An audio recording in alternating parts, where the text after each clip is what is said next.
एड्यूटॉक the पॉडकास्टच्या beyond the barks the stories of saving dog या खास एपिसोडमध्ये. तर आपल्यासोबत आज आहे असं एक प्रेरणादायी आणि संवेदनशील व्यक्तिमत्व. केवळ माणसावरच नाही तर प्राण्यांवरही तितकंच प्रेम करणाऱ्या बेरिल सँचेज मॅम.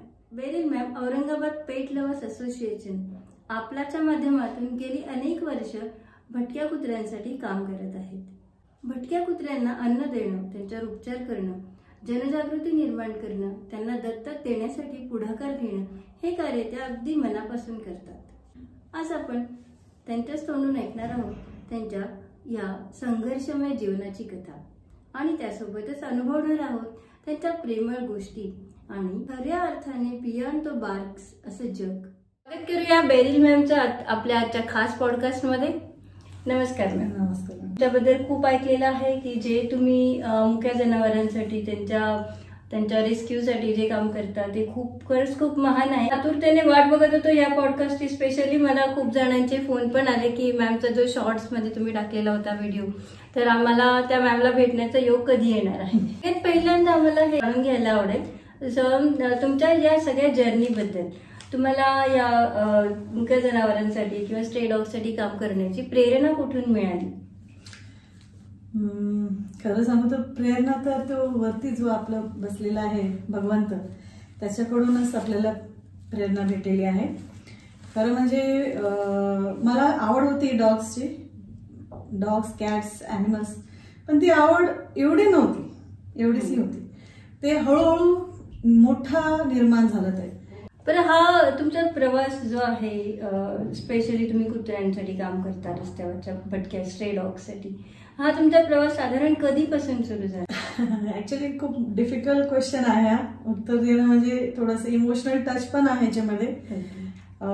तर इमोशनली आणि प्रॅक्टिकली दोन्ही गोष्टी आहे की सुरुवातीला जसं मी म्हटलं की आवड आहे म्हणून माझ्या घरी इंडियन कुत्रा होता, देसी.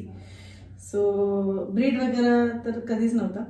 तर मी असेच रस्त्यावरचे माझे कॉलनीतले कुत्र्यांना फीड करायचे आणि फीड करता करता मला खूप लळा लागलं त्यांच्यासोबत. असंच थोडंफार जास्त करत करत म्हणजे त्यांचं मेडिकल काही किंवा औषध उपचार कुठे काही असलं तर मी करायचे.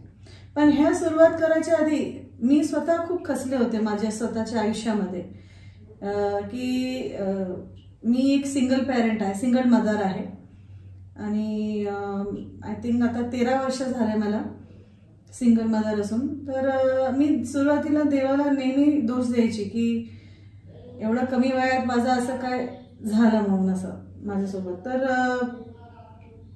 देवाने म्हटलं की मला की तुला भरपूर काही करायचं आहे, पण माझ्या मनात असं कुठेच नव्हतं की मला काही करायचं आहे म्हणून. डोक्यात कधी आलेलं नव्हतं की असं मी असं काहीतरी करणार आहे, काही असं काम. आणि नेहमी मी निराश राहायची की मला आता जॉब करायचंय, मग आता मुलाला बघायचंय, मी एकटी कसे काय करू सगळं मॅनेज, कसं होणार आहे माझं आयुष्य पुढे जाऊन, कसं करणार आहे मी, कसं जगणार आहे. म्हणजे डोक्यात बरेच प्रश्न चालू होते. हळूहळू कुठे ना कुठे देवाच्या कृपेने मला हा दिशा देवानेच दाखवली, प्रेरणा त्याच्याकडूनच भेटली आणि हे कामाला मी सुरुवात केली. कॉलनीतल्या जेवढे कुत्रे आहेत त्यांना मी खाऊ घालायला सुरुवात केली आणि त्यांचा औषध उपचार जे काय लागलं ते मी सुरुवात केली. आणि हा छोटासा जे मूवमेंट होता ते खूप मोठा झालेला आहे. 6 वर्ष झाले आज एक संस्था फॉर्म झालेली आहे आपला म्हणून, ॲनिमल वेलफेअर चॅरिटेबल ट्रस्ट, पेट लव्हर्स असोसिएशन. तुम्ही ऐकलं असेल. हो. तर एक स्त्री म्हणून मी हे सगळ्या गोष्टी करत गेले आणि माझ्यासाठी फार कठीण होता कारण माझ्यावर रिस्पॉन्सिबिलिटी होती. माझी स्वतःची रिस्पॉन्सिबिलिटी होती, माझी घरची रिस्पॉन्सिबिलिटी आणि मुलाची रिस्पॉन्सिबिलिटी. अच्छा. मग आम्हाला तो साधारण 6 वर्षापासून म्हणजे कोरोनाच्या आगीमागे तुमचा हा प्रवास सुरू झालेला आहे. तर तो पहिला प्रसंग कोणता होता किंवा तुम्हाला भेटलेला तो पहिला कुत्रा कोणता होता? लॉकडाऊनच्या आधी ऍक्च्युली काही महिन्यापूर्वीच सुरू झालं होतं आमचं संस्था पेट लव्हर्स असोसिएशन. एका कुत्रीची गाडी आली आणि त्यांनी एका आमच्याच कॉलनीतल्या कुत्र्याला घेऊन गेला. तर मला काय माहिती नव्हतं हे गाडी वगैरे काय असते, तर मला जसं जाणवलं की अशी गाडी पण असते, कुत्र्याची गाडी असते, घेऊन जाते नसबंदीसाठी वगैरे किंवा काय. तर मग त्यांच्याशी मी संपर्क केले आणि त्या माणसाला मी बोलले की एवढ्या छोट्याशा पिल्लूला बाई तू कशाला नेतोय, तो अजून मॅच्युअर्ड पण नाहीये नसबंदी वगैरेसाठी, तर तुला जे काय मदत हवे असेल ते मी पुढे जाऊन देईन. सध्या तो लहान आहे आणि नसबंदीची पण क्रायटेरिया असते, ते सगळं मी जाणून घेतलं होतं. Animal welfare board of India म्हणून. अच्छा. हा, तर ती एक animal welfare board of India की ते सगळं रूल्स असतात, लॉज असतात, ते सगळं वाचून वगैरे समजून मी प्रत्यक्ष सगळं जाणून घेतलं आणि त्याच्यावर मी काम करत गेले. आणि त्या ज्यांनी कोणी कॅचर आहे त्याला मी सांगितलं, जर माझ्यासारखं तुला एवढं प्राणी प्रेमी म्हणा किंवा मूर्ख बाई म्हणा किंवा काही म्हणा, तर तू त्याला माझ्यासोबत जोड की जिथे आपण तुम्हाला मदत करू शकतो आणि ह्यांना पण मदत करू शकतो. तर असं सगळे लोक माझ्यासोबत जोडत गेले. तुमचं हे काम तुम्ही जेव्हा सुरू केलं तेव्हापासून तुम्हाला अशा कुठल्या मोठ्या अडचणींचा सामना करावा लागला? मोठ्या अडचणी म्हणजे खूप साऱ्या अडचणी आहेत, लिस्ट खूप मोठी आहे. थोडक्यात मी सांगेन की सुरुवातीला एकतर याच्यामध्ये 2-3 प्रकारचे लोक असतात, डॉग लवर, डॉग हेटर आणि तिसरं ज्याला काहीच घेणं देणं नाही, लवरशी नाही आणि हेटरशी पण नाही. तर लवर म्हणजे आहेत, खूप सारे लवर्स आहेत, तेवढेच हेटर पण आहे आणि ज्याला काही घेणं देणं नाही. पण आता ह्यांच्यामध्ये पण असं आहे आपसामध्ये की लवर आणि हेटर हेला बॅलन्स करणं खूप गरजेचं आहे.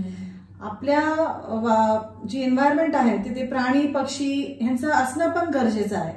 तुम्ही जर म्हणाल की आम्हाला कुत्रेच नको शहरामध्ये तर मांजरी येतील, बरोबर आहे, मांजरी संख्या वाढेल. तुम्ही म्हणाल की मला मांजरी नको, मग तुम्ही नंतर उंदीर वाढतील, काही ना काहीतरी येईलच ना ह्या पृथ्वीवरती.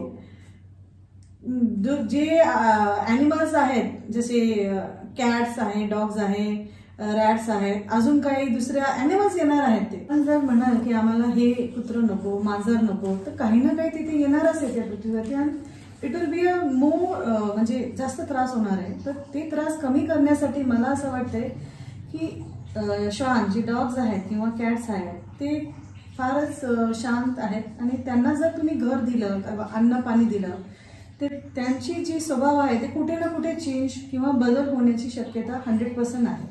जर तुम्ही तुमच्याच मुलांना जे शिकवण देत आहे, आज बरेचसे पेरेंट्स तुम्ही बघत असाल तक्रारी करतात, त्यांना कॉलनीमध्ये खूप सारे कुत्रे आहेत, कुत्र्यांची चावण्याची संख्या वाढत आहे किंवा कुत्रे गाडी खाली येत आहेत, कुत्र्यांना लोक मारत आहेत. तर हे कशावरून होते की जिथे तुम्ही माणुसकी किंवा सेवाभाव किंवा दयाभाव दाखवणार नाही ते प्राण्यांसाठी, ते उपाशी पोट असतात. आता एवढं उन्हाळा चालू आहे किंवा पावसाळा असो किंवा थंडी असो, ते बिचारे प्राणी रस्त्यावर झोपलेले असतात, अन्न पाणीसाठी तरसतात ते, किंवा बिल्डिंगच्या खाली झोपलेले असतात. मग तिथे तुम्ही त्यांना काठी दगडे वगैरे मारतात, त्यांना अपघात करतात, त्यांना त्रास देतात, त्यांना पण वेदना होतात. जसं आपल्याला आपल्या मुलाला त्रास होतो किंवा वेदना होतात, आपण डॉक्टरकडे जाऊ शकतो, पण ते मुलं काही जाऊ शकत नाही.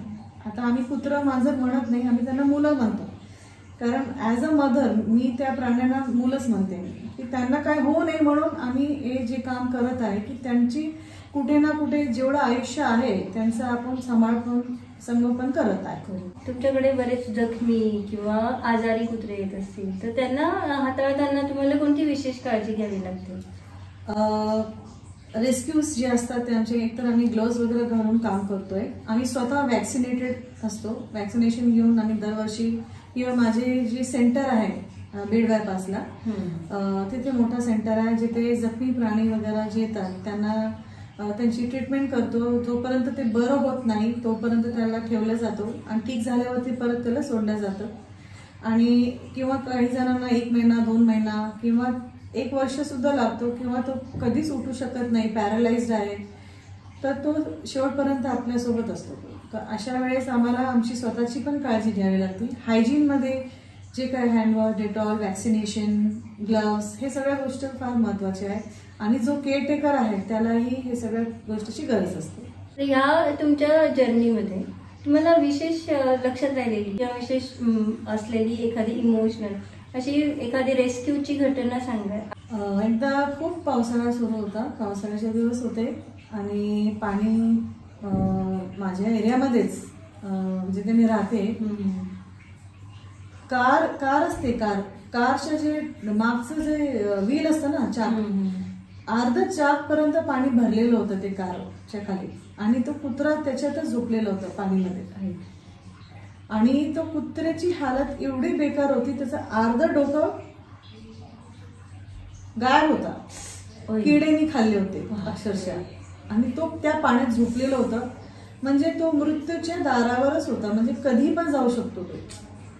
अशा वेळेस मी काय कार्यक्रमाला, म्हणजे पाऊस सुरू झाला आणि मलाही जायचं होतं, पण मी परत घरी आले, गाडी घेतली माझी, रिक्षा बोलवलं आणि त्याच वेळी त्याला रेस्क्यू केलं आणि त्याला दवाखान्यात घेऊन गेलो, त्याची ट्रीटमेंट केली, त्याला सेंटरवर ठेवलं, त्याला 1.5 महिने लागले बरं व्हायला आणि तो रिकवर होऊन आज स्वस्थ आहे.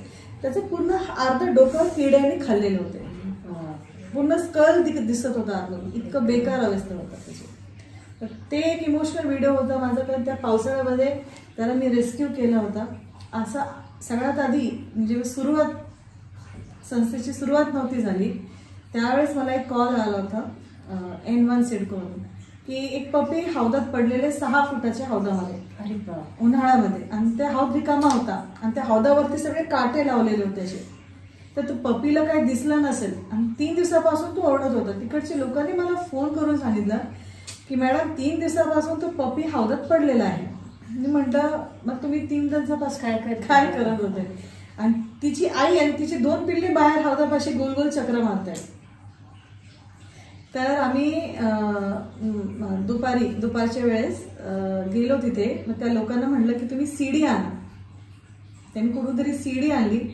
मग सीडीवरून आम्ही खाली उतरलो, म्हणजे मी खाली उतरले त्या हौदात. आता तो डॉग एवढं छोटं पण नाहीये, मोठा डॉग होता तो, 3 महिन्याचं पिल्लू होतं. त्याला आमच्याकडे त्यावेळेस ग्लव्स काही आणि किंवा नेट अशा गोष्टी नव्हत्या. मग त्याला आम्ही दूध बिस्किट वगैरे दिलं खायला. ते त्यांनी खाल्लं पोट भरून. मग त्याला हळूहळू हात लावला, तेव्हा त्याला विश्वास कुठेतरी आला आमच्यावरती, हे आपल्याला बचाव करण्यासाठी आलेले. त्याला उचललं आणि हळू त्याला वरती सोडलं, तर तो धावत गेला इकडे आणि सगळे पळून गेले मग तिथून. मग त्या हौदावरती काय त्याला त्या बाजूच्या लोकांना म्हटलं की ज्याचा प्लॉट आहे त्याला तुम्ही फोन करून यांना पॅक करायला लावा, परत ही घटना अशी व्हायला नाही पाहिजे. तुम्ही हे काम सुरू केल्यापासून लोकांच्या मानसिकतेमध्ये काही बदल झाल्याचं तुम्हाला जाणवतं का? येस, लोक आता जसं मानसिकता एकदम पटकन बदलत नाही. आम्ही जसं हे प्रोग्राम राबवत, आम्ही शाळेत कॉलेजेसमध्ये प्रोग्राम राबवतो किंवा कॉलनीमध्ये किंवा काही इव्हेंट असतो, जसं गणपतीचं फेस्टिवल झालं, गणपती मंडळमध्ये जे असतं तिथे जाऊन आम्ही प्रोग्राम्स केलेले आहेत. तिथे खूप सारे लोक जमा होतात, त्यांची अडचणी काय आहेत प्राण्यांविषयी ते सॉल्व्ह केलेलं आहे. आणि स्कूल्स अँड कॉलेजेसमध्ये, म्हणजे कारण तिथे ही जागा आहे जिथे सगळे स्टुडंट्स आपल्याला इकट्ठी भेटतात. 2000-3000 अशी मुलं इकट्ठी आपल्याला एका जागेवर भेटतात. मग त्यांना जाणीव असतं की कुत्र्यांपासून आपण का घाबरतोय किंवा घाबरायला नाही पाहिजे, किंवा कुत्र्यांपासून आपण कसं आपलं रक्षण करू शकतो. काही मुलं एवढे एक्सायटेड असतात, लहान पिल्ले बघतात रस्त्यावरती आणि ते हात लावायला जातात, अरे सो क्यूट करून असे जाऊन हात लावतात. पण जर तिची आई आसपास असेल तर you are a stranger for that mother. ती बिलकुल हात लावू देणार नाही किंवा ती तुम्हाला अटॅकही करू शकते. तर असे बेसिक गोष्टी असतात ज्या आम्ही स्कूलमध्ये कॉलेजेसमध्ये अवेअरनेस स्प्रेड करतो. किंवा एखादा शॉपला एखादा छोटं बाळ जात असेल काही घ्यायला, दुधाची पिशवी वगैरे, आणि जाताना तो काय करतो, बरेच कुत्रे बसलेले असतात कधी कधी दुकानापाशी, काही जण खाऊ घालतात वगैरे म्हणून, आणि तो जो मुलगा आहे तो काय करतो, तो घाबरत त्या डॉगला बघत जातो आणि शेवटी पळतो जोरात त्याच्यासमोर. तर तो डॉगला काय वाटतं, हे जरूर आपल्यासाठी धोका आहे, हे आपल्याला मारणार आहे. मग तुम्ही किती जरी घाबरले किंवा पळून गेले, तो तुमचे 10 पट पळणार आहे. त्यापेक्षा तुम्ही साईडने जा, त्याला बघू नका. डॉग्सला आय कॉन्टॅक्ट चुकीचा आहे. तुम्ही डॉगला बघून पळत असेल तो हुशार आहे तर तो नक्कीच तुम्हाला अटॅक कारण त्याला असं वाटतं की तुम्ही त्याला अटॅक करणार, म्हणून तो सेफ साईड प्रोटेक्शनसाठी करते. काही पेरेंट्स असे असतात की ते म्हणतात तुम्ही ते दिसलं तर त्याला दगड मारा, विनाकारण दगड मारायचा. आता तुम्ही बघत असाल हे गाडीवाले खूप जोरात फास्ट गाडी नेतात, इतकं हॉर्न वाजवतात, इतकं रेस करतात, आपल्याला त्रास होतो, बरोबर आहे ना. तर त्या प्राण्यांना किती त्रास होत असेल. आता ते बिचारे बसलेले असतात किंवा झोपलेले असतात, एखादी गाडी रेस करून त्याच्या अंगावरनं गेली, तो कुत्रा घायल झाला तिथे, त्याच्यासोबत 4-5 कुत्रे असतात, ते वेदना बघतात त्याची. मग त्यांना काय वाटतं की हीच गाडी आहे, ती एक गाडी हे नुकसान करून गेली त्या कुत्र्याचं. मग दुसरी गाडी आहे, त्यांना वाटतं ही तीच गाडी असेल. ते जे साऊंड आहे ना, ते साऊंडच्या मागे धावतात. लोकांना वाटतं गाडीच्या मागे धावतात, ते साऊंड, गाडीच्या साऊंडच्या मागे धावतात, कारण तुम्ही त्या कुत्र्याचं नुकसान केलेलं आहे. ते त्यांच्या बचावासाठी तुमच्या गाडीच्या मागे धावतात. हो, आणि लोकांचं असं असतं की कुत्रे खूप आहेत, एका पर्टिक्युलर एरियात की अगदी आमच्या एरियामध्ये पण खूप असतात. मग लोकांचा समज हाच असतो की नाही, कुत्रे आपल्याला मागे लागतात किंवा कुत्रे अटॅक करतात. कारण आहे ना का मागे लागतात, हे कारण मी तुम्हाला सांगणार. 2 व्हीलर आता 4 व्हीलरच्या मागे लागतात, कारण 4 व्हीलर एखादा 4 व्हीलरनी त्या कुत्र्याचं नुकसान केलं असेल आणि बाकीच्या कुत्र्यांनी पाहिलं असेल, तर ते तुमच्या मुलाचं जर कोणी नुकसान केलं असेल तर तुम्ही त्याला सोडणार आहे? नाही सोडणार. त्याला कारवाई होते, पोलीस होते, जेल आहे, मेडिकल आहे, हॉस्पिटल आहे, ह्या सगळ्या 5 गोष्टी असतात. पण ह्या कुत्र्यांना कोण दवाखान्यात घेऊन जाणार, कुठे जेल करणार, काय? ते कुत्रा आहे. आज एक कुत्रा मरेल, उद्या 10 मरेल, कोणाला परवा आहे. पण त्यांना फिलिंग्स आहे ना, त्यांना वेदना होतात, त्यांची पण फॅमिली आहे. 2 व्हीलर वाला समजा गेला, मुद्दाम 2 व्हीलर वाला ना हॉर्न वाजवेल किंवा असं लात मारून जाईल, हे मी पाहिलेलं, अक्षरशः मी माझ्या डोळ्यांनी पाहिलं. एखादा कुत्रा बसलेला आहे किंवा जात असेल तर 2 व्हीलर वाला त्याला विनाकारण लात मारून जाईल. काही कुत्रे मागे लागतात, काही कुत्रे घाबरतात. मग हे कशावरून मग तुम्ही हे करतात? माणसं काय करतात ते कुणी सांगत नाही, मुलं काय करतात ते समोर येत नाही.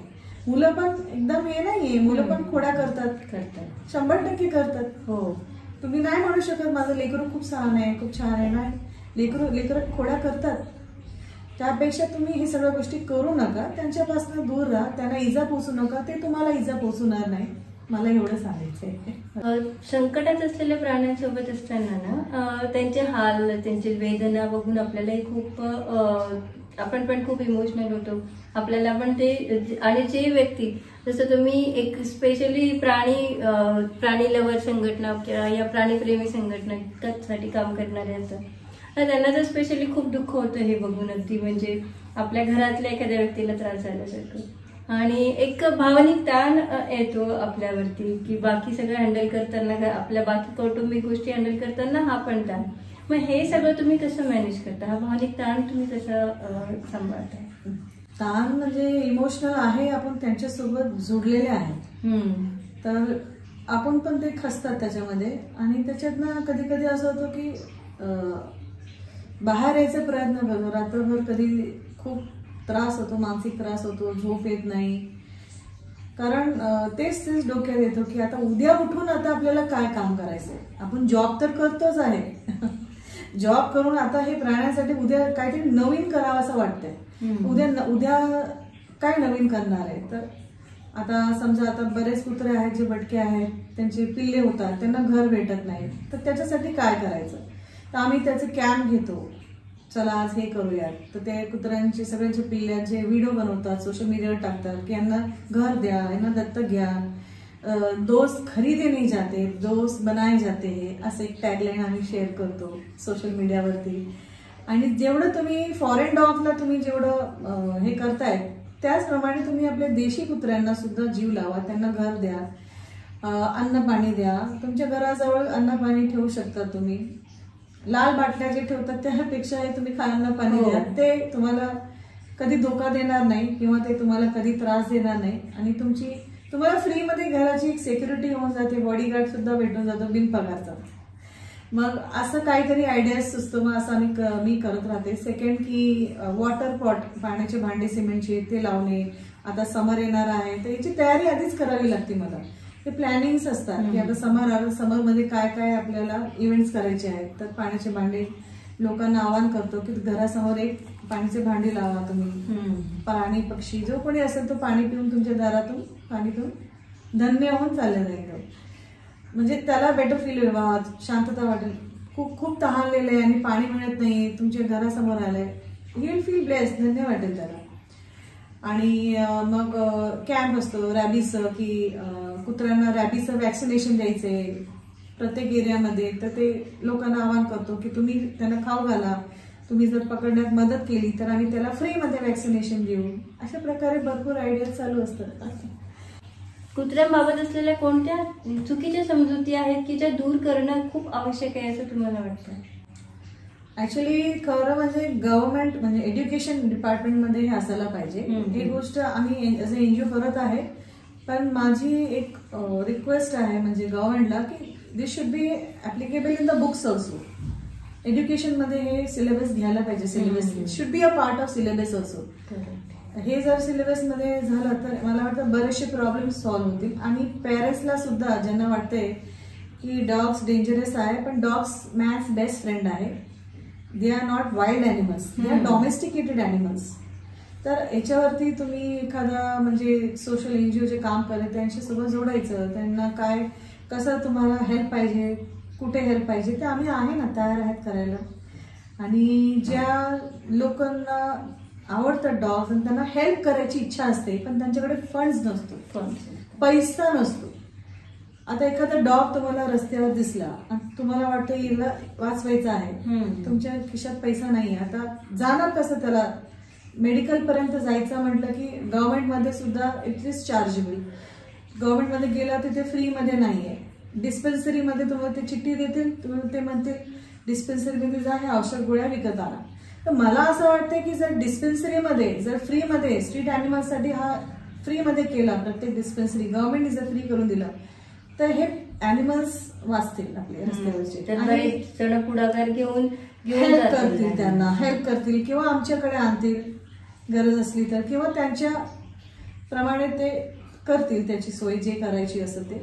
पण मला असं वाटतं every dispensary should have a free medical kit असं असायला पाहिजे, अवेलेबल असायला. इव्हन द गव्हर्नमेंट हॉस्पिटल सुद्धा तिथे जर तुम्ही गेले तर तिथे तुम्ही बघा की तिथे हे ते प्रिस्क्रिप्शन देतील, तुम्ही हे मेडिसिन घेऊन या. आता स्ट्रीट डॉग साठी एखादा स्टुडंट कसं अफोर्ड करू शकतो? बरोबर आहे की नाही? एक अजून मला महत्वाचं जे माझा एक अनुभव सांगते की लोक जसं तुम्ही म्हणलात विनाकारण कुत्र्यांना दगड मारतात, स्वतःची भीती असेल किंवा अगदी काही जण बघितले काही मुलं असतात मुळातच ते मिस्चिवस असतात, ते दगड मारतात किंवा काहीतरी मारून पळतील असं काहीतरी करतात. तर अशा काही घटना बद्दल तुम्ही काय बोलता? मध्ये एक केस आला होता आमच्याकडे जस्ट 1-2 महिन्यापूर्वीच. एक 16 वर्षाचा मुलगा त्यांनी एका कुत्र्यावर ऍसिड टाकलं. हो, ऍसिड. आणि त्यावेळेस तो कुत्रा इतकं बेचैन झाला. तो कुत्रा ते दोष काय, कारण तो जाऊन त्याच्या घराच्या समोर बाजूला जाऊन बसायचं सावलीत. ह्याच्या डोक्यात काय आलं माहित नाही. हा 16 वर्षाचा मुलगा, त्याच्या डोक्यात आला की ह्याच्यावर ऍसिड फेकायचं आणि एवढा मोठा ग्लास भरून ऍसिड फेकलं त्यांनी त्याच्यावरती. तो कुत्रा इतकं म्हणजे इकडे तिकडे पळाला ओरडत ओरडत आणि एका फीडरच्या घरी तो पोहोचला, तो तिथेच जवळपास. आणि तो कडी वाजत गेला जोराजोरात. ते लोक बाहेर आले आणि त्यांनी बघितलं त्याचे पूर्ण अंग जळत होता. हा, मागे पूर्ण जळत होतं, केस पडत होते सगळे, त्याची साल्टे सगळं फाटत होते. त्यांनी पटकन म्हणजे कॉन्शियस माइंड मध्ये त्यांनी पटकन त्याच्या अंगावर पाणी टाकलं. पाणी टाकलं तर ती फरशी असते ना, काळी फरशी पूर्ण पांढरी झाली. म्हणजे किती ऍसिड खाली पडलं असेल ते, म्हणजे त्याच्या बॉडीवरती किती ऍसिडचं प्रमाण झालं असेल, पूर्ण त्याचं हे सगळं जळून गेलंय. त्यांनी मला फोन केला. मग ते म्हणे मॅडम असं असं झालेलं आहे. मग आम्ही त्याला दवाखान्यात घेऊन गेलो प्रायव्हेटमध्ये. त्याचे औषध उपचार केलं आणि त्या पोराला आम्ही म्हटलं की आता तुझ्यावर कारवाई होणार आहे. कारण अशा केसेसमध्ये लोकांना वाटतंय की ते गुन्हा करतील आणि दे कॅन एस्केप, म्हणजे त्यांना काही कारवाई होणार नाही आणि कोणी बघणार नाही किंवा लोक सांगणार नाही. पण हे चुकीचं आहे त्यांचं की जर तुम्ही प्राण्यांना इजा पोचवतात किंवा त्यांना मारहाण करतात किंवा त्यांना कुठल्याही पद्धतीने नुकसान करतात, इवन दगड मारणे, दगडफेक किंवा काही करणे, दगडफेक सुद्धा अपराध आहे प्राण्यांवरती. जर तुमचा व्हिडिओ माझ्याकडे जर आला तर 100% तुमच्यावर गुन्हा होणार आहे, गुन्हा नोंद होतील. लोकांना काय वाटतं गुन्हा करत ते एस्केप होतील, काहीच होणार नाही. त्याला गुन्हा आहे, 5 वर्ष जेल आहे आणि 50-75 हजार काहीतरी फाईन आहे. हो, अशा वेळेस आम्ही त्या मुलाला सांगितलं एक तर तुझ्यावर तर कारवाई होणारच आहे, आता तू 5 वर्ष जेलमध्ये जाईल. तर त्याने अक्षरशः माफी मागितली. त्याला तो म्हणे की मॅडम मी सगळं काही करायला तयार आहे याच्यासाठी. आता तो कुत्रा ठीक आहे, पण ते जे पूर्ण त्याचा पूर्ण हा बॅक साईड पूर्ण जे जळून गेलेले ते डाग नेहमीच राहणार आहे. तिथे केस नाही येणार आता त्याला, पूर्ण एवढा मोठा जखम झालेला त्याला. म्हणजे कसं मेंटॅलिटी आहे लोकांची की ते काही करतात. एखादा कुत्रा कुठे कोणाच्या घराबाजूला बसले तर तुम्ही गरम तेल टाकताय, गरम पाणी फेकताय. हो, गरम तेल टाकतात, गरम पाणी फेकतात, ऍसिड टाकतात, काही करतात. म्हणजे काय मेंटॅलिटी झाली लोकांची. अवघड आहे, कारण मनुष्याला असं वाटतं की पृथ्वी आपलीच आहे. बस हे प्लॅनेट जे देवाने सगळ्यांसाठी दिलेलं आहे, त्याच्यामध्ये फक्त आपलं नाही आहे, आपल्या मालकीचं नाही आहे. एक्झॅक्टली. तर मला असं वाटतंय की तुम्ही हे सगळं न करता त्यांना इजा पोचू नका, कारण याला कायदा आहे. 100% तुम्हाला जेल होईल. आणि ॲनिमल ॲक्टिव्हिस्ट भरपूर आहेत शहरामध्ये, तर त्यांचा पण सपोर्ट आहे. कुठून पण असं काही घटना घडली ते लगेच मला ताबडतोब फोन करतात. असे बरेच जण आहेत की ज्यांना करायला मदत करायची असते, इच्छा असते त्यांची मदत करायची. पण जर लोकांना अशी तुम्हाला मदत करायची असेल तर त्यांनी तुमच्याशी कसा संपर्क करू शकता? मॅडम ॲक्च्युली खरं सांगू तर मदतची खूप आवश्यकता आहे. कारण आपली जी संस्था इथे जी आहे, इथे एक जागा घेतली आपण भाड्याने. ते भाडा असतो, त्याला मॅनेज करायला डॉक्टर असतो, मग केअरटेकर असतो, मग एवढे सारे कुत्रे मांजर वगैरे आहेत आपल्या शेल्टरमध्ये जे अपघात झालेले आहेत. कोणी फोन करतो मला की मॅडम असं आम्हाला सापडलेलं नाही, असं सापडलेलं आमचं नाहीये, रस्त्यावरचं आहे, तुम्ही पैसे घेणार का? तर हा प्रश्न जेव्हा येतो तुम्ही पैसा घेणार का, तर मी काय उत्तर देऊ? काय तुम्हाला काय एक्सपेक्ट आहे? मी काय म्हणायला पाहिजे?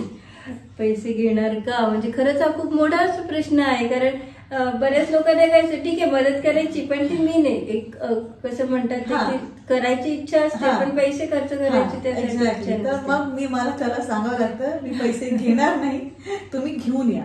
कारण मी जर नाही म्हटले तर तो त्याला तिथे सोडून दे, तो तिथे तडफडून मळून जाईल तो. तर माझा प्रयत्न हेच आहे की जेवढे शहरामध्ये कुठे पण मला कोणाचाही फोन आला तर त्या बिचाऱ्याला आपल्याला मदत करायची आहे असं मला वाटतंय. आणि मी कुठे तिथे कमी पडू देत नाही. त्याची पूर्ण केअर, मेडिसिन असो काही असो मी सगळं करते. आणि मला मदतची गरज आहे कारण त्याचं इन्फ्रास्ट्रक्चर आहे, त्याला बनवायचं आहे चांगलं. अजून खूप सारे केजेस बनवायचे आहेत, बरंच काही काम बाकी. आता MSCBA झालं किंवा वॉटर सप्लाय झालं, ह्या गोष्टीची गरज आहे आणि ह्यासाठी फंड्स लागतोय. तर जर आपलं संस्था जी आहे ऑलरेडी रजिस्टर्ड आहे, तर ज्याला कोणाला फंड डोनेशन करायचं असेल जरी तर त्याला ते रिसिप्ट भेटून जाईल. He can get the benefit of tax exemption. Okay. जसं आपण म्हणतो की सगळ्यांनी लोकांनी मदत केली पाहिजे, तर या संदर्भात सरकारने काय करायला पाहिजे असं तुम्हाला वाटतं? गव्हर्नमेंटला मला असं वाटतं की त्यांनी ते आता हे प्रोग्राम राबवत आहे नसबंदीचं.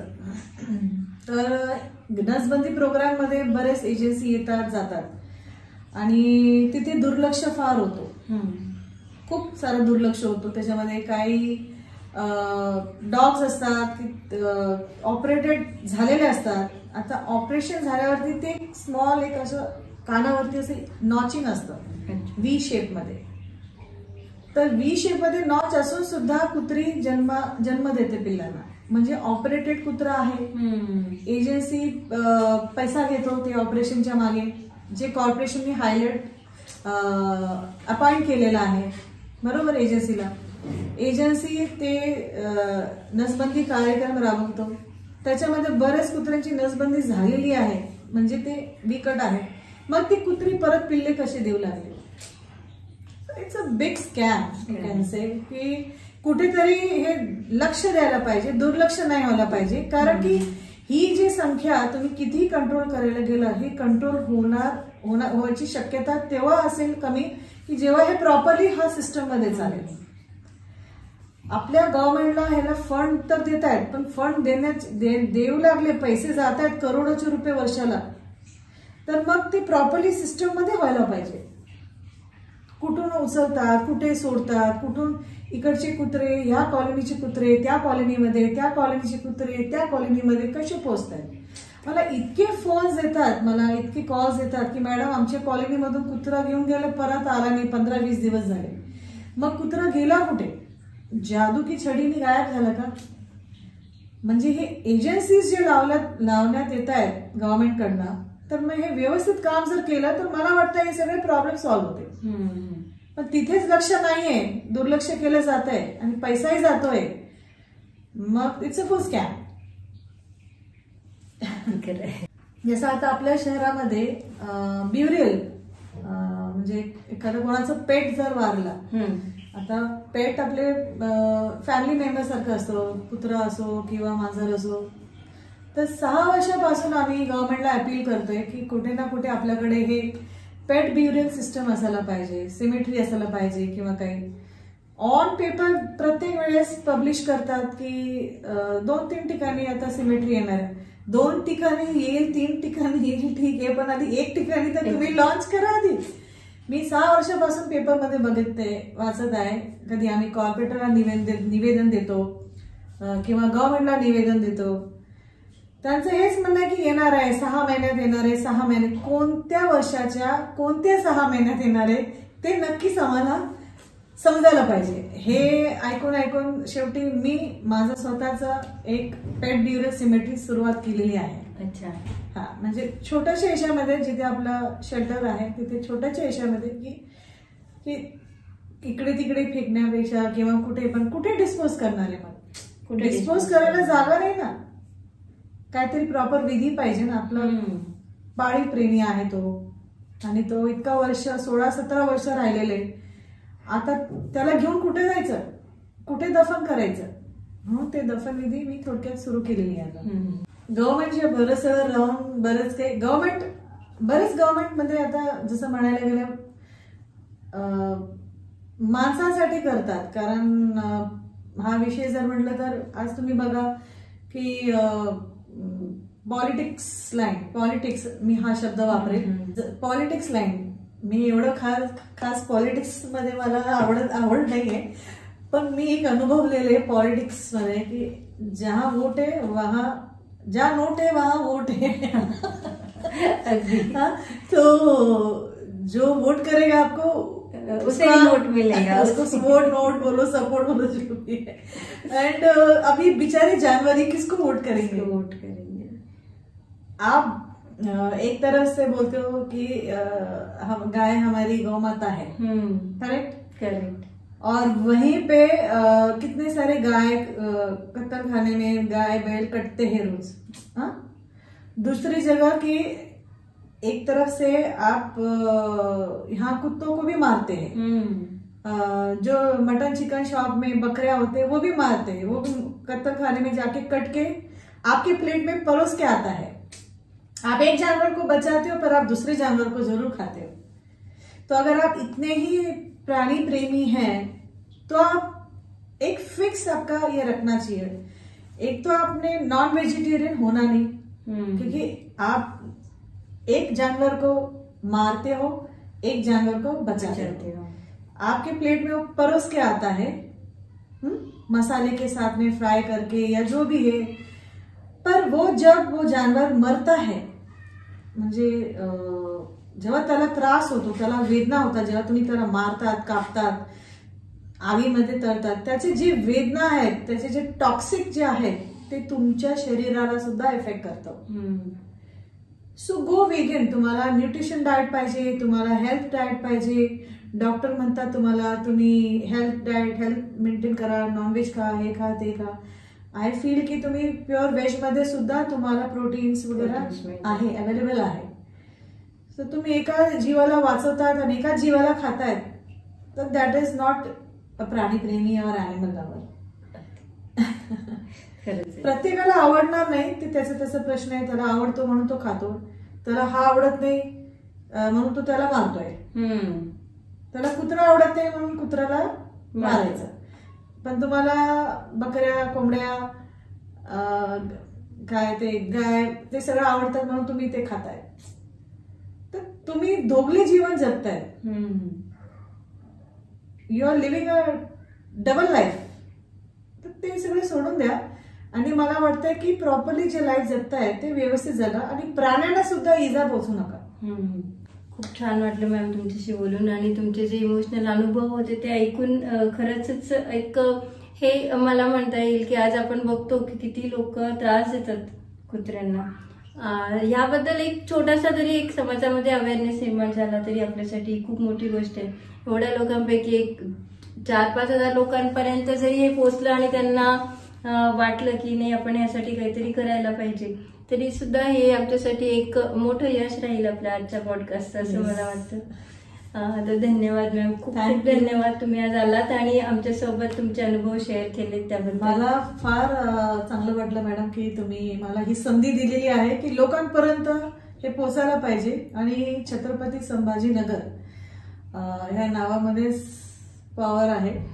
आणि मी म्हणेल की मी एक महिला असून जॉब करतेय, घर सांभाळत आहे आणि ऑफकोर्स प्राण्यांची पण केअर करत आहे. आणि ही सेवा मला फार आवडते आणि जोपर्यंत करता येईल तोपर्यंत नक्कीच ही सेवा मी करत राहील. आणि सगळ्यांचा मला सपोर्ट हवा याच्यामध्ये. जय हिंद, जय महाराष्ट्र. नमस्कार.